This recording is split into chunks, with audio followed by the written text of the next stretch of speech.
Here's something that might blow your mind. Introverts don't actually recharge by being alone because they're shy or anxious.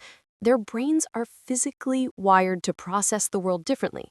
And I'm not talking about personality preferences or whether you like parties. I'm talking about actual neurochemical pathways that make your brain light up in completely opposite ways compared to extroverts. Stick with me because what I'm about to show you explains why you've felt exhausted in situations where others seem energized, why you need time to think before you speak, and why you're not broken. You're just running on a different operating system. Let's start with the most surprising discovery. Your brain is hypersensitive to dopamine. Now, dopamine is that feel-good chemical that gives you motivation and pleasure when you chase rewards, social interactions, new experiences, quick wins. For extroverts, dopamine is like fuel. They need constant hits of it to feel alive, which is why they thrive at networking events and love spontaneous plans. But here's where it gets interesting. Research from Cornell University found that extroverts show much stronger associations between environmental cues and reward feelings through dopamine release, while introverts show little to no evidence of this same conditioning response. Your brain doesn't crave dopamine the same way. In fact, too much of it overwhelms you, like pouring rocket fuel into a car designed for regular gas. So what does your brain run on instead? Acetylcholine. This is the neurotransmitter that makes you feel good when you turn inward. Acetylcholine powers your ability to think deeply, reflect, and focus intensely on one thing for extended periods. While extroverts are getting their highs from external stimulation, you're getting satisfaction from internal processing. This isn't a deficiency, it's a completely different reward system. Think of it this way. Extroverts are solar-powered, constantly needing external light to recharge. You're more like a rechargeable battery that needs to plug into internal quiet to restore energy. But the differences don't stop at neurotransmitters. When scientists put introverts and extroverts into brain scanners, they discovered something remarkable about how information travels through your mind.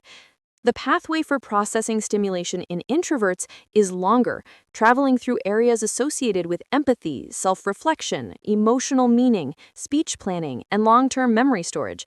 Extroverts have a shorter, faster route. This explains so much about your lived experience. When someone asks you a question in a meeting, your brain isn't being slow or hesitant. It's running that information through more checkpoints, cross-referencing it with past experiences, considering emotional implications, and crafting a thoughtful response.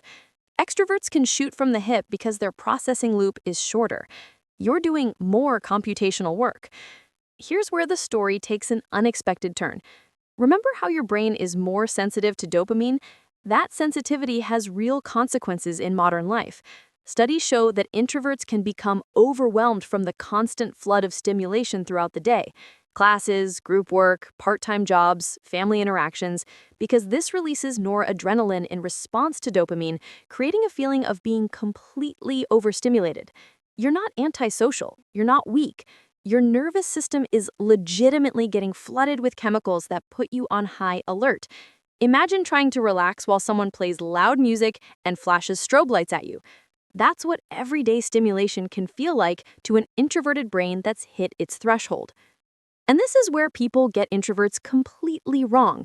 There's this myth that introverts struggle socially, that they lack social skills or emotional intelligence.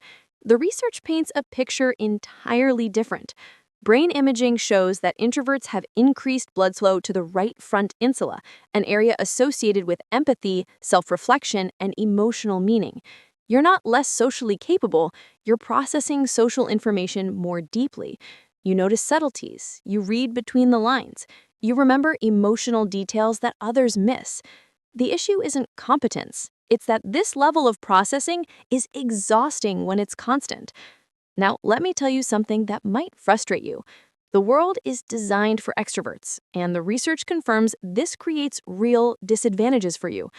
Harvard Business School research found that managers are more likely to perceive extroverted employees as passionate compared to introverts, even when both groups report identical levels of motivation and excitement about their work. You could be working just as hard, caring just as deeply, But because you don't show it with animated expressions and vocal enthusiasm, you get overlooked for promotions and resources. The bias isn't in your head, it's measurable. But here's what might surprise you even more. Recent research during the pandemic shattered a popular belief. Remember all those headlines saying lockdown was an introvert's paradise?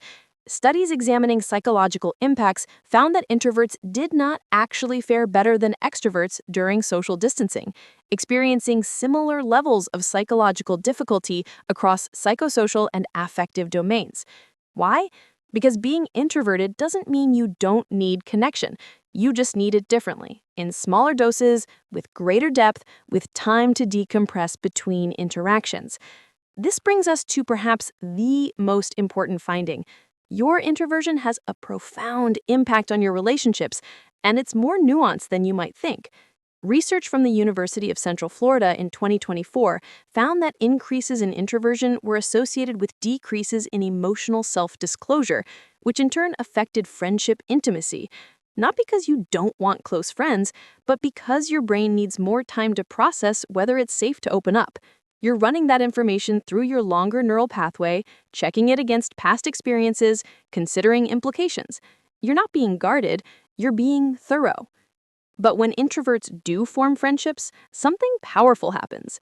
Studies reveal that for people who prefer less social stimulation, having even one high-quality friendship provides significant psychological benefits and serves as a protective factor for mental health. You don't need a large network, you need depth. And your brain is specifically wired to create that depth through those acetylcholine pathways that reward internal processing and focused attention on individual connections. Here's the part that might change how you see yourself. Research found that introverts have larger, thicker gray matter in their prefrontal cortex, the area associated with abstract thought and decision-making. Your brain isn't lacking anything. It's built differently, with enhanced capacity for complex thinking. When you need time alone, you're not withdrawing from life. You're engaging with it on a deeper level. Your brain is processing, consolidating, making connections that require space and quiet to form. And before you think introversion means you're destined for struggles, consider this surprising twist. Research examining students found that introverts with high social engagement actually had higher self-esteem than introverts with low social engagement. The key isn't avoiding social situations, it's engaging in ways that align with how your brain works, then giving yourself recovery time. You can be introverted and socially skilled. You can be introverted and confident. You can be introverted and successful. The trait is about energy management, not capability. So what does all this science actually mean for your life? It means every time you felt guilty for needing alone time, you were ignoring a legitimate biological need.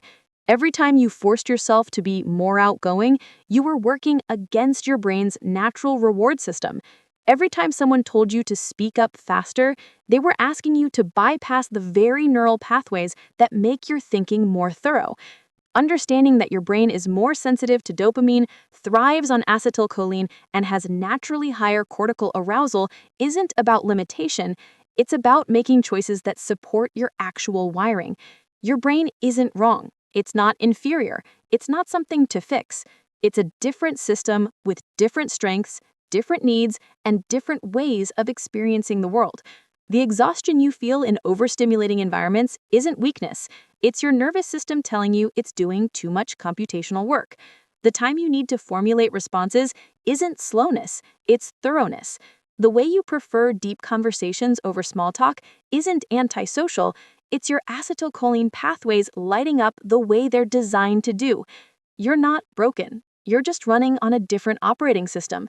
And once you understand the actual neuroscience behind it, you can stop trying to be someone you're not and start leveraging exactly who you are.